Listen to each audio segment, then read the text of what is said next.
Welcome into the Analyst in the Armchair, an NFL podcast where one host is obsessed with stats and spreadsheets, and the other just really loves yelling at the TV on game day and has plenty of opinions.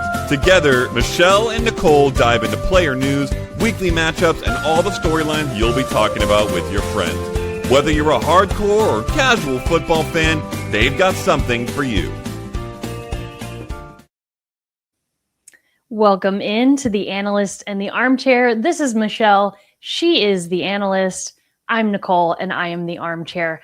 Welcome to our post-round one draft episode. How are you feeling? You were so stoked and stressed about the draft coming up. How are you feeling after round one? I feel like the first 13 picks, it was like I was loving it. Like things were going down, things were getting crazy. Sure. It got boring there for a while. And then at the end of the first round, no one wanted to make a pick. It was like, we're trading back. Yeah. The Bills and 49ers just kept going back and forth to trade back. Man, they do not want to pick anyone in round one. Which I don't know if that says something about this draft class, that they're thinking it is weak, but then they're trading back to get more picks later in the draft class. So it's like, do you really want later picks in a weak draft? I don't know. Right. Yeah. Weird thought process from those two, in my opinion. Yeah. And then how about the change? 10 minutes to 8?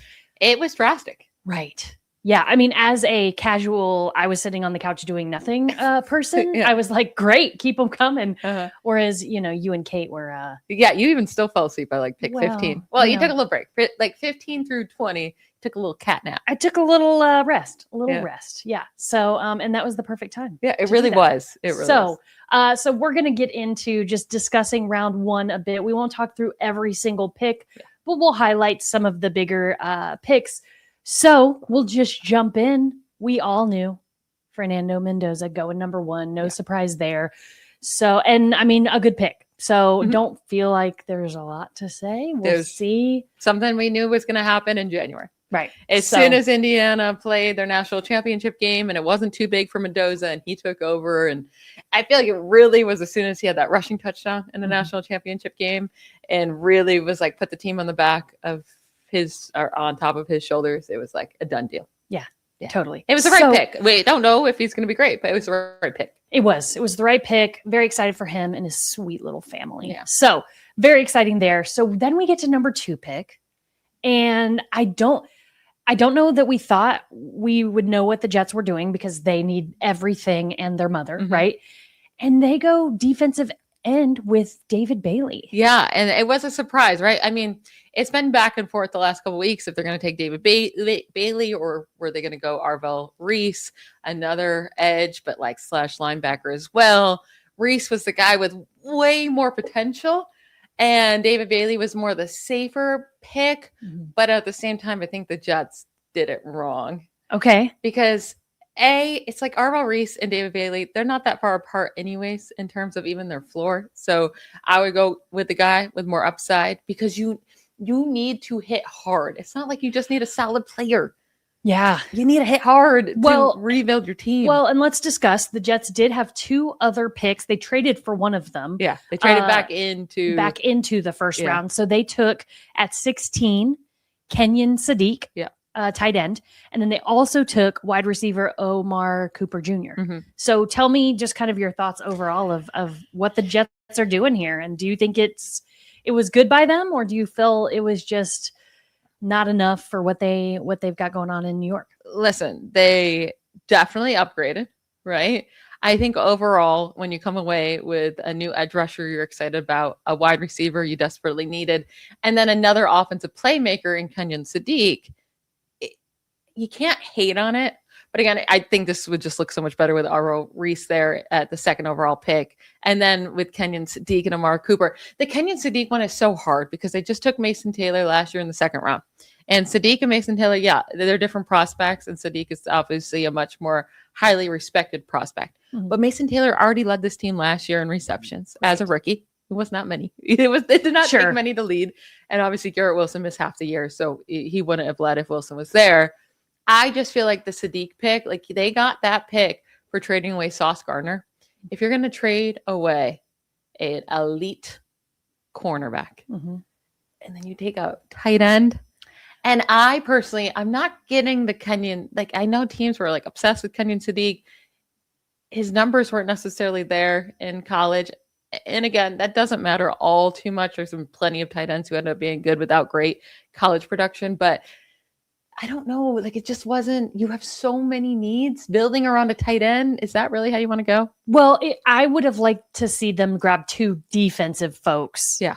And then, the wide receiver or whatever. Like that would have felt a little more well-rounded for me. Now, to be fair, maybe he breaks out. Maybe he's really wonderful and great, and that's awesome for them. But this is a team that has so many holes. Mm-hmm. It's like a bucket with 30 holes, and you plug up 4 and you're like, well, great. Those are great plugs. Yeah. And it's still leaking everywhere else. And that's how I feel about the Jets. I just feel like Mekhi Lemon was sitting there, one of the top wide receivers in this draft.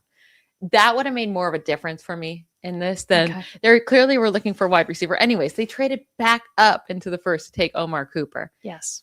I think Omar Cooper's fine. Like, he'll be a good player, but Mekhi Lemon could have been like a game changer for them.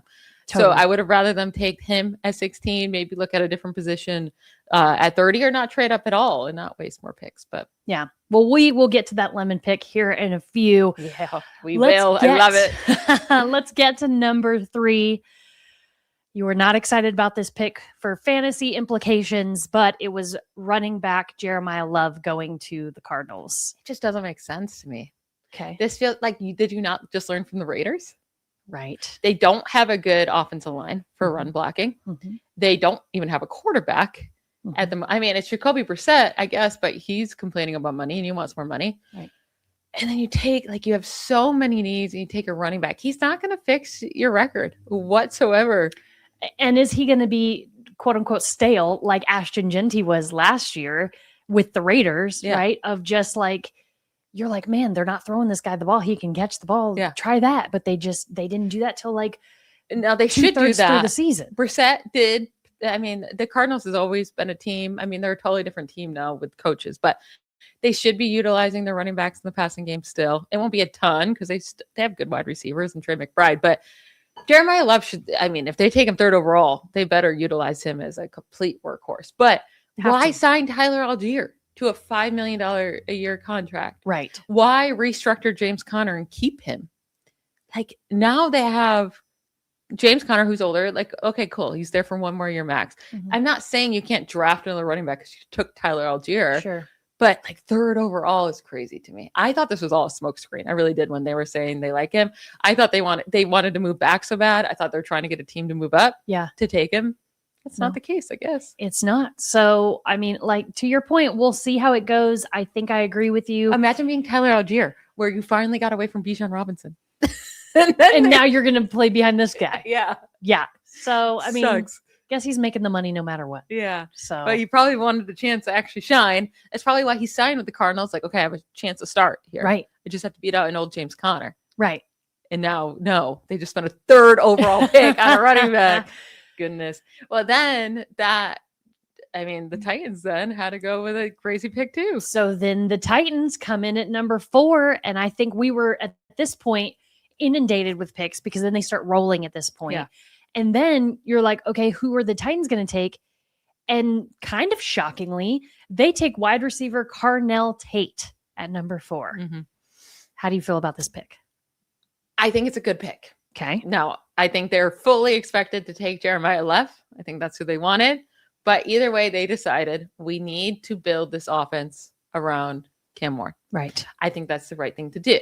Yes. Because if you're trying to evaluate your young quarterback, give him everything. So there's no question. It's not like, well, we didn't give him enough. We didn't support him enough. We don't know. He could still be better. You know, how kind of the Texans are sitting with CJ Stroud right now because it's like, well, can we build a better offensive line? You know, like all this stuff. Build around Cam Ward, and you didn't get your love, so you went with a wide receiver 1. Yeah, and they still desperately need one, right? Because it was Alec Aominer and Shamir Dike, who I liked as 4th round picks last year, and they were good rookies, but they're more role players. Calvin Ridley's still there, but now you give Cam Ward an actual wide receiver 1, and I love Carnell Tate. Totally. Yeah, I totally agree with you. If you want to evaluate your quarterback, you got to give him somebody to throw the ball to. They also had a pick in the 31st position, and they took somebody you definitely did not want the 49ers to go after, and that was Keldrick Falk. Yeah. As an edge. Yeah, I mean, they need more edge players, more defense. I think it's fine to go that position. I just felt like Caldrick Falk was going to be one of those like kind of lame picks there. I just didn't want the 49ers to go with that. Kind of a dud. It was also too, I just didn't want the 49ers to take an edge in the first round. Like you already did it last year. Just it's not going to work. Right. It's just not going to work. Right. Go somewhere else. But the Titans, I like it. And I mean, to be fair, they've got Robert Saleh as their new head coach. So kind of makes sense that they went a little more defensive minded with that second pick in the first round, which I believe they traded. They traded up with the Bills. Yes. So a pick they might not have been anticipating having, but they did have it. Yeah. So interesting picks for the Titans. We will continue to move forward. We're going to go to number 7, which was I guess I can read through 5. 5. Okay. Arvell Reese. Yeah. The Giants were probably not expecting to get him at all. Right. And I feel like they always show the GM rooms or whatever they're called, and everybody's high-fiving and stuff. And you're like, bro, you got like a tackle. Like, it's exciting, yes, but like not that big of a deal. I feel like the Giants room had to be stoked. Yeah. To go and get Arvell Reese at number 5. We thought Arvell Reese was going to be in New Jersey. We just thought it was going to be with the other New Jersey team. That's right. Yeah. So I think the Giants did really good with some of their picks in the first round. I think the Giants really wanted to go with offensive skill players, whether that be Jeremiah Love or Carnell Tate. I think those would have been 2 options for them there, but because they get a great defensive prospect like to add, and they just lost Dexter Lawrence, which obviously Arvell Reese and Dexter Lawrence play very different positions there, but still adding another weapon on defense is huge. And then they come back at 10. And I think, again, they probably would have wanted Jordan Tyson, who we'll talk about here in a second. And he was already gone. So they went with I thought the best tackle on the board in Francis Mauigoa. And they land him at 10. So maybe it's not like, as a fan, it doesn't feel super exciting. Sure. But I do think their team got way better. So I've already been hyping up the Giants. And I think maybe these other players going ahead of may have saved them a bit to just be foundational. Yeah. Just build your roster the right way, totally. where you need to protect Jackson Dart. Love that, to get a Francis Mauigoa. And keep adding. I mean, their defense, even if their edge rushers seem stacked, they're allowing a ton of points. So they need to keep adding defensive players. And Arvell Reese can still be that good inside linebacker as well. Yeah. I agree wholeheartedly. I think the Giants are going to be exciting this year. And I think, like, to your point, I do too. They did a really good job in round 1. So we move on to number 6. Montessor Delane is taken as cornerback by the Chiefs. Good for them. They moved up to do it, which is wild to me. Up, a spot or 2. And it was like, interesting. Like, I feel like he would have still been there, but I would have thought so too. I really do. I think he would have been sitting there at 9, because I think either way the Browns wanted to go tackle. So I think they got their Spencer Franu. They would have taken him there either way. Right. Agreed. So that brings us to number 7. My Commanders take Sonny Styles. Yeah. That's what you're in for the most. Tell you. Yeah. I want that new jersey so bad with Styles on the back. I'm so excited. I'm so excited about this pick. Tell me your thoughts on this pick. I absolutely love the pick. That's who I wanted. Like, if obviously, like, for funsies, for fantasy, Jeremiah Love or Carnell Tate would have been a blast. Sure. Like, so much fun. But after they were gone, Sonny Styles was, even before they were gone, Sonny Styles was probably the correct pick either way. I think, like, they've been leaning on Bobby Wagner the last couple of years, old Bobby Wagner, right? And it's going to come to a point. He's not re-signed yet, but maybe they re-signed him either way. Right. I think they got a fresh Bobby Wagner. Like, this is how good I think this kid is going to be. Wow. He's going to be all over the field. I get it. He's an inside linebacker, and that's one of the positions people are like, don't spend too much money on it. Like, it's hard to spend early draft capital on, but they still matter so much. Yes. Like, I don't know why teams act like they don't. When you have a great one, like a Fred Warner, right? Like a Jack Campbell, who the Lions drafted a few years ago, and he just became an all-pro. Like, they matter so much. So if he can do what we think he can do and be great in coverage and be all over the field and be tackling machine and be a young Bobby Wagner, they could have their centerpiece of defense for the next 15 years. Well, and it brings, I mean, to me, it's exciting, right? It gives like a spark to a defense that struggled last year. Obviously, the offense struggled too with so many injuries and things like that. But I think it's a huge, huge spark for the Commanders defense. They needed it. I love it. Yeah. Very excited. They still need a wide receiver, but they can go wide. I mean, they still have Terry McLaurin, right? Yes. So they can go wide receiver later. So you have more, you have more options already having one guy. You just need somebody to complement Unfortunately, him. they don't have a second round pick. So I don't know what they can do. Maybe they're still trying to trade for Brandon Ayuk. That's what I'm saying. Maybe they're going to figure it out. It's going to be fine. Let's just ride the Styles wave for now. Jeez. So we're going to move on to number 8, wide receiver Jordan Tyson to the Saints. Love it. I mean, to play with Chris Olave. Yeah. And this is what we were saying they need. So I think this is a really good pick by the Saints. Again, when you have a young quarterback and Tyler Shough, you build around them, see what you have. And they're really excited because I don't even think the Saints expected Tyler Shough to be truly like an interesting guy going into year 2, right? I think we're all just kind of dismissing him, but he outplayed what anyone expected.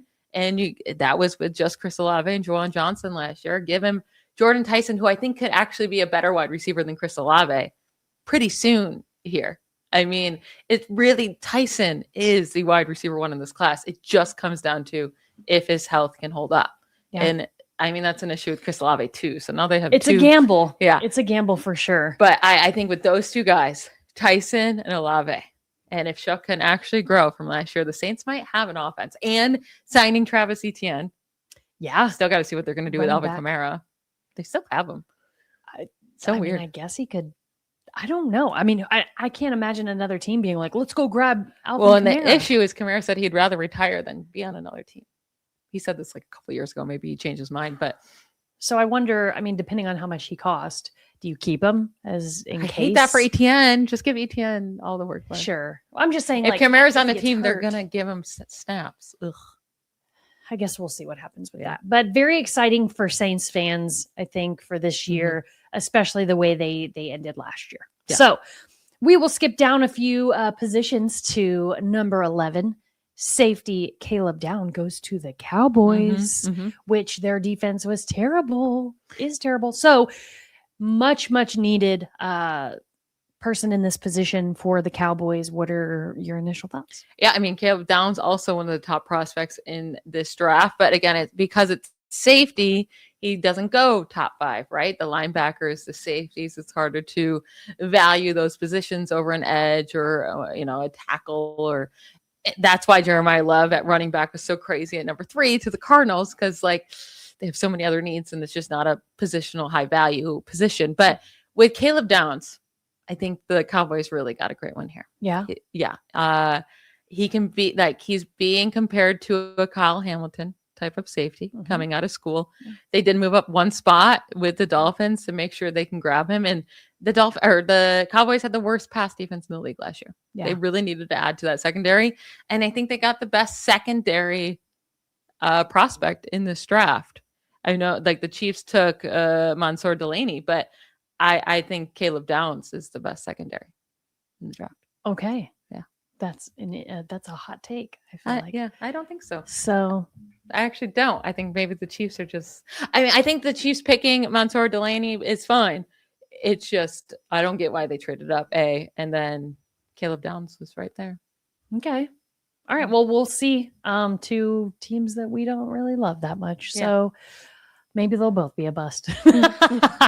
Just kidding. So we're going to move on to maybe the most head-scratching pick of of round 1. And it's the number 13 pick, quarterback Ty Simpson to the Rams. Lots of controversy here. Maybe not controversy, but some head scratches, right? We know Matthew Stafford is older, but why first round? Why 13th pick is the question. They are the first team since 1967 to take a quarterback in the first round after their current quarterback won MVP the season before. And again, I say, why? And if anyone watched Sean McVay's post-draft press conference, dude was not happy. He clearly was not on the same page with Les Snead. And I can't blame the Rams GM, Les Snead, for wanting to go quarterback because Matthew Stafford every year is considering retirement. And it's always a question mark, right? Sure. So he can be gone soon. And Sean McVay has been very not like committed to being a head coach long term. He's always said he wants to get out of being a head coach young. Like it takes smart, honestly. It takes up your entire life. You can go make more money being an analyst and you have more freedom and you get to spend more time with your family and all that. Right. Totally. Yeah. So if McVay wasn't on board, he's like, I don't know if I'm going to have either of you two in a year or two. Like I got to make my own decision, keep my own job. Yeah. But also at the same time, like Ty Simpson, the only way he works out is if you have Sean McVay there fully on board. Right. And wanting to commit. Yeah. To developing the guy. Yeah. Because Simpson's not like this great prospect. So you're like, but McVay, so when they took him, I'm like, McVay must love him. And that was not the case. It doesn't seem like it's the in case. The media today. Yeah. So I guess we'll see what happens. I mean, even McVay said, well, he'll be competing with Stetson. Like, right. Yeah. So some question marks there for the Rams, but I mean, the Rams having a first round pick anyway was kind of wild, just given the year that they just came off of. So I guess for everyone else, it was like, great, take that guy off the board because we weren't going after him anyway. Yeah. This was kind of a free first rounder for them. They only got him because Atlanta was stupid last year and traded their first round pick this season to the Rams. And they did use their original first round pick on Trent McDuffie. So they still added to their roster for this year to try to win with a first round pick. So I don't think it's that crazy. It's just like if Sean McVay didn't like do what he did after the press conference and look so miserable, I would think nothing of it. Sure. But culture is a huge thing. And if Sean McVay is pissed off about how they use that, that can become an issue on a team that everyone's kind of just like placing into the Super Bowl. Right. Yeah. Yeah. So that'll be an interesting thing to watch, I think, throughout the season. And especially given what Stafford ends up doing after this season. Same thing with Sean McVay. So we'll see what's happening with the Rams. But, I mean, they're already a stacked team and got a lot of good things going on there. So another huge turn of events. The Eagles move up for number 20 to take wide receiver Mekhi Lemon. Yeah. Such a good this move feels like a solid organization move. Like you're not going to have the Jets doing something this good. Well, the Jets could have took Mekhi Lemon. Right. But I'm saying them doing it felt like the Spurs taking Wemby, and I know he was first and all that, but it just feels right, and I hate to say that because I'm kind of whatever about the Eagles, but what a move. The Eagles know how to backfill before they're desperate, and they have been working to add wide receivers all offseason long, and they're not like these top-notch guys, but they have added Hollywood Brown and Elijah Moore, traded for Dontavian Wicks, so they weren't in a position where they were desperate. But then once Mekhi Lemon starts falling and they only have to move up a couple spots, right? The Eagles are like, well, we can go get an actual wide receiver one right now. Well, and it kind of puts the exclamation point on the fact that AJ Brown will not be an Eagle next season. Yeah. So that'll be interesting to watch, where he ends up and lands. The Patriots. It's pretty much like a done deal. You think? Or it's already rumored. The deal's done. Yeah. Back with Mike Vrabel, with Drake May, who has a big arm. Yeah. I guess that makes sense. Mm-hmm. But anyway, so this pick, big deal, good for them. Yeah. And maybe gives that offense a little bit more. Well, Steelers fans can, pour one out for Mekhi Lemon. They were so close to getting him. It would have been a fantastic pick. It would have been amazing. They were on the phone with him, telling him, we're going to take you at pick 21. And then, wow, Omar Khan's on the phone with Mekhi Lemon. He's like, hey, why is Philly calling me? So funny. So the Eagles were like, hey, we traded up and we're taking you. So they sniped him. He's going to still land in Pennsylvania. Well, it sounds like the Steelers made a phone call a little too fast. Seems. Yeah. And we're using up their time to consider who to take because they're all in on this Mekhi Lemon. Maybe that's why they took the 7th, 8th best tackle on the board, who is a project. And they have to develop him.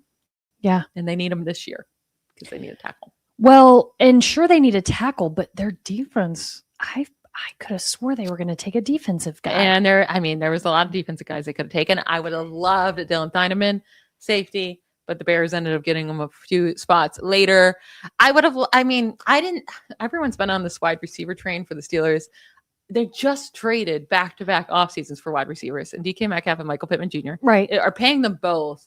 So it's like, I didn't think wide receiver in round 1 was necessary. Mm-hmm. Now, Mekhi Lemon changed everything. I didn't expect one of the top 3 wide receivers in the draft class to fall that far. Sure. So I would have loved Lemon for sure. I think he's already better than Michael Pittman right off the bat. Of course. Yeah. And that makes sense to me.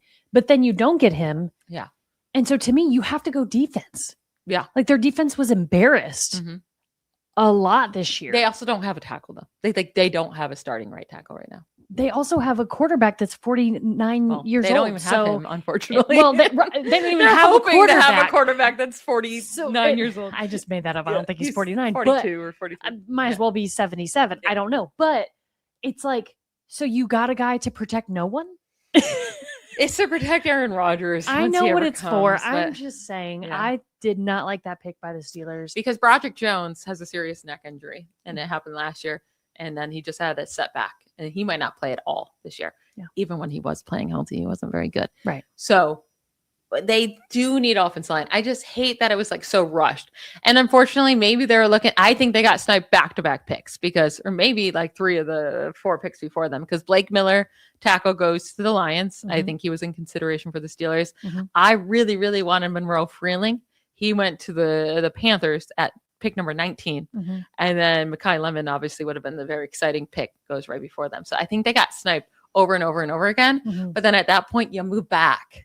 And I feel like they just like got flustered and they just made a pick. So we'll see how that goes for the Steelers. We will move on and keep it moving to number 24. The Browns take KC Concepcion. Yeah. It's funny because his name is Kevin Concepcion, but then he goes Kevin. But then he goes by KC for like the initials, but then he keeps Concepcion. So it's like redundant with the C Concepcion. Okay.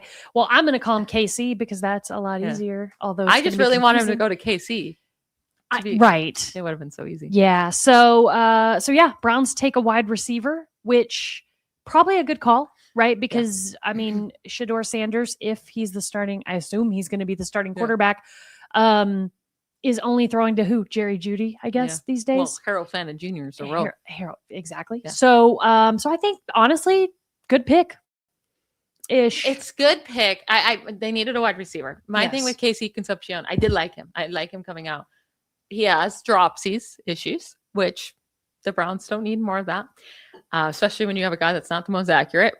And then also with KC Concepcion, he would have been a really good fit in a team with a good offense that has other skill players around him. Sure. To help him get open, because he is that like speedster guy. He can make these splashy plays, but I don't think he's going to be able to handle number 1 coverage in the NFL and still be his best self. So I don't love this. I hate the landing spot for him for fantasy A. And then I don't think he's going to be a number 1 guy. Yeah. But for anyone like not back in the day, it was like 5 years ago. This feels very much like Kadarius Toney going to the Giants, and it didn't work out. Just like a flashy guy that can't really be a wide receiver 1. Okay, well, let me ask you then. Jets took Omar Cooper Jr. at 30. Do you think he would have been a better pick for the Browns? I do. I think KC Concepcion has this like ability to make way bigger plays and splashier plays. But Omar Cooper could have been a guy that you can give 130, 140 targets to, that you can build around, that can do a lot of stuff after the catch. Like it's not so reliant on certain things. So I think that would have been the better get. Okay. In that situation. Well, I guess we'll see how it works out for them. We will move on to someone you mentioned earlier, Dylan Thieneman is how I'm going to say it. Okay. The safety to the Bears, who were kind of depleted this offseason. Okay. They lost their entire safety room, basically. Right. So, and to your point earlier, you would have loved to see him go to the Steelers. So I'm or the 49ers. guessing, or 49ers, right? So I'm guessing you feel like this is a really good pick by the Bears. Yeah, I would have loved the Steelers to take him at 21. And I was, they were 2 spots away. I think that's what the 49ers were planning to do, was take Dylan Thieneman or Casey. I think they got sniped maybe 3 picks in a row. And that's why they ended up trading back. But we can talk about that in a second. Dylan Thieneman, I think, is going to be fantastic. I think he's going to be such a fun, good safety. He reminds me a little bit of like Jalen Petrie coming out when I wanted him so bad for the 49ers. And then he went to your Texans second round. He's been so good. I'm really excited about Dylan Thieneman. I think he's going to be a great player. And the Bears, that was a huge need too. So it's so great when you're a fan of a team where you have a huge need and the best player available sync together. You're right. Perfect. Right. The Bears made such a good pick. Yeah. So happy for them. Happy for Bears fans to see, what they've got there and to continue to fill that depleted safety room. We will move on to my Texans taking a guard, which never like a very exciting part of the draft of like these like very foundational positions, but I'm very excited about the pick. And I think it was definitely the right call for the Texans for round 1. So they went with Kalen Rutledge, and I am wondering, right, because they traded up, and he should have been sitting there because he's a guy that was expected to go in the second round. But I'm wondering, like, there's a reason they traded up. They had to hear that the 49ers were looking at him, right? Because the 49ers have a massive gaping hole at left guard. Massive. They have nobody that can be a starter. And Rutledge was the top guard sitting there. So I'm wondering if they thought the 49ers were going to go with him, and that's why they jumped him. And then for the 49ers then to move out of pick 27. Like that's why I think the Texans maybe did snipe them with the guy they wanted. Yeah. So yeah, they need more offensive linemen. That's pretty like when you think about what do the Texans need? Their defense is stacked, right? They have all the offensive weapons. Like if a Kenyon Sadiq was sitting there at tight end, maybe consider him to upgrade Dalton Schultz. But outside of that, they needed offensive linemen. Yeah. I mean, I think it's what we feel as fans as the biggest gap in our clientele. Geez, our personnel. Your little corporate self. I know my little corporate self came out. But yeah, I'm excited about the pick. I think it was the right move, even though it's not flashy. It's good, and I like foundational stuff. So happy with that. We will move on towards the end of the draft. So your 49ers keep falling and falling and falling and end up getting out of the first round. They do. So want to chat real quick about the last pick in round 1, which is to the former Super Bowl winners, the Seahawks, and they take Jadarian Price. Yeah. For fantasy, we gotta love it. Yeah. As a 49ers fan, you gotta love it. Because like taking a running back who is a total wild card, backup to Jeremiah Love, you have no idea what he's going to be. He also doesn't like have this insane upside. I don't think like he can be a solid player. I think in this draft in a weak running back class, he was the RB2, but in most draft classes, he's going late round 2, round 3, right? As just like a guy like that. He has the skill set, but we don't really know. Yeah. But I think the Seahawks put themselves in a position where if they don't get Jadarian Price, they're kind of screwed for next year. Right. Given that they let Kenneth Walker, no pun intended, walk. So yeah, I think you're right. I think they were in a position where they're like, we have to go and grab a running back. They weren't in a position to go grab Jeremiah Love, obviously. Yeah. And so I feel like they just took the swing here. Yeah. And listen, again, for fantasy, now all of a sudden Price is a top 25 type of player that you can consider taking. It makes it fun there. We don't know when Zach Charbonnet will be back. He tore his ACL in the divisional round. It could be late next year. It could be the middle of next year. But even when it comes back, you can't give him the full workload. It'll be interesting to see what Price can become. He can be great, but we've also never had to see him be a full workload. So we don't know. Exactly. Yeah. Well, that'll do it for us recapping round 1. I do want to ask a last question to you. Which organization do you think made the best either pick or move? Because maybe it wasn't a pick in round 1 to close today's show. It's the Eagles easily. Going up, skipping over the Steelers, getting a true wide receiver 1 talent in Mekhi Lemon. Then you're going to be trading A.J. Brown likely for a 2027 first round pick from the Patriots. Amazing. Howie Roseman knows how to be a GM. He's good at it. He's really good. Okay. Got a little GM crush on Howie Roseman. Oh, I love that. Yeah. Since you're like an aspiring, I could do a better job. If any team's listening, I can be your GM. That's right. She has lots of opinions. Just let me bring some mimosas into the office. There you go. That's my best thinking. Well, that'll do it for our recap for round 1. We will be back next week to discuss the rest of the draft and the big moves, the bad moves, and everything in between. We'll talk to you then. Bye, y'all. Bye. Thanks for listening to The Analyst in the Armchair. Don't forget to subscribe, follow us on socials, leave us a review, and comment to let us know what you'd like to hear next time.